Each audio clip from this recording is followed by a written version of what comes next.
Notre Dame coach Brian Kelly was prompted to give a brief statement about Miami on the ACC teleconference on Wednesday. "Miami," he said, "is really good." Was that brief? That's just it heading into Saturday's showdown between number 3 Notre Dame and number 7 Miami at Hard Rock Stadium. Miami is really good under second-year coach Mark Richt. Notre Dame is really good, too. The college football playoff implications make this a great matchup, a game that defines the next step in the playoff chase. More ranking 16 great Miami and D matchups. I mean, it's a really talented football team," Kelly said. "Mark has done a great job of bringing the energy and enthusiasm back into Miami. Both coaches have brought the enthusiasm back to this matchup. It's going to conjure memories, replays and emotions from the 1980s.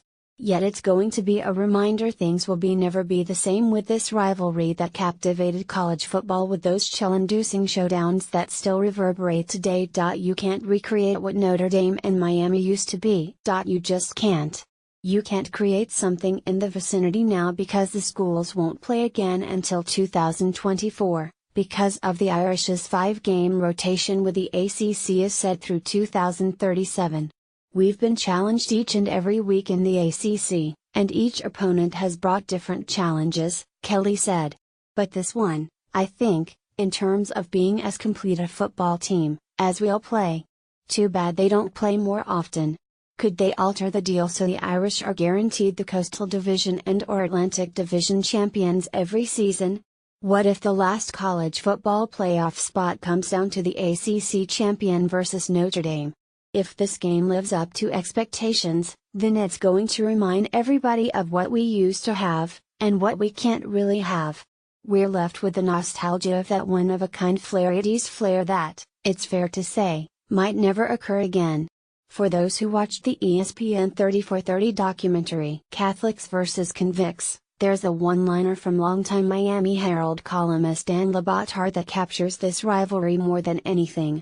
"I don't know how I could have two things that were more disparate colliding," he said. "There are national rivalries like Ohio State-Michigan, in-state rivalries like Alabama-Auburn, and cross-conference rivalries like Florida-Florida State, all with aspects that make them unique.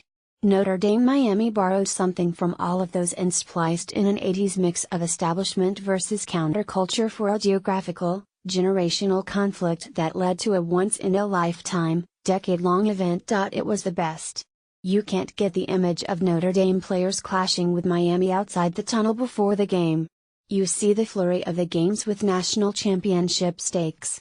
And remember, these were two independent programs that didn't need a conference to get into a national championship game. One huge game spilled over into the next one from 1987 to 1990. The emotions from those games are still visceral today. Who remembers a humid, rowdy Orange Bowl or a deafening Notre Dame stadium in the middle of autumn? You can still see the highlighter green and orange on that Catholics vs. Convicts shirt. It takes us back 30 years, and it's great to feel that all over again. Now, Miami and Notre Dame aren't much different. Kelly and Rick don't have the stark personality contrast Lou Holtz and Jimmy Johnson had. The Hurricanes have a fast defense feeding off a turnover chain. The Irish have an intimidating offensive line that has paved the way for Heisman Trophy candidate Josh Adams. Notre Dame is 5th in the FBS with 324.8 rushing yards per game. When you run the ball for over 300 some yards a game, you're not Air Force, Army or Georgia Tech running triple option football, Rick said. You're doing something special. The winner here will have a legitimate to do something special, too. The college football playoff is the new prize, but that's where Miami Notre Dame will stop because of that locked-in schedule.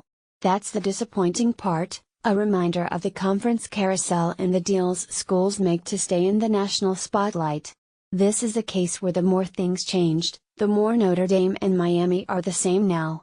Perhaps it's a concession in trying to catch the emotionless Alabama machine. We're still going to enjoy the show? Notre Dame Miami is big again, and that's good enough for one spectacular night at Hard Rock Stadium. It won't disappoint. Kelly closed his brief statement with a succinct version of what everybody on both sides is feeling. Great challenge, Kelly said. Our guys are excited about the atmosphere, and looking forward to it. We just feel cheated. We have to wait until 2024 to see it again.